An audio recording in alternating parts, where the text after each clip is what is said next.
The member from Ottawa South.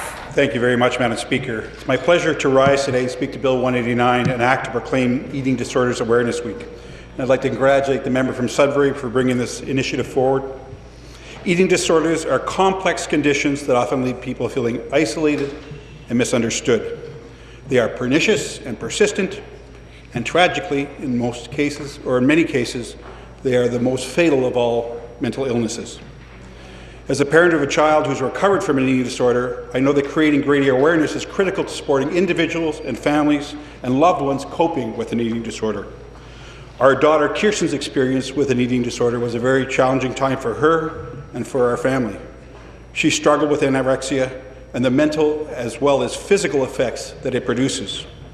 We struggled with trying to help her, often feeling helpless, frustrated, overwhelmed, and scared that she would succumb to it. We were fortunate to have found Hopewell, an Ottawa organization that supported our family and connected us with other families that were living or had lived the same experience. That shared experience kept our family focused on what was important for Kirsten, even though it so often seemed she did not want our help. Thankfully, Kirsten overcame the disorder, and with the support of her family and friends, and also mostly due to her own will to get better. Linda and I are very proud of her, and as we are of all of our children, and she's expecting her second child this summer.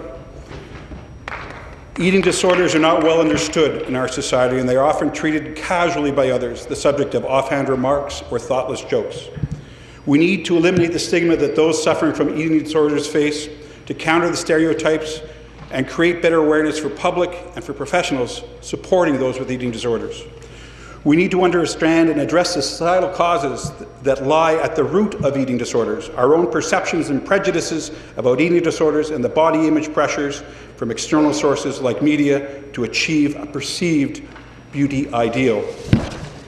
We live in a world where children and adults are bombarded daily with images and messages that portray a narrow and exclusive standard of beauty and set up a false and dangerous ideal to be achieved. This bill is an important first step in helping society acknowledge and address our collective role in preventing and supporting those with eating disorders. My mother used to tell Kirsten daily that though she was suffering, that suffering produces perseverance, and perseverance builds character, and character builds hope. And that one day her suffering will allow her to help others, and more importantly, to provide them with hope. My point in sharing her story is to say that the hope my mother described to Kirsten exists. And the path to that hope is through greater understanding.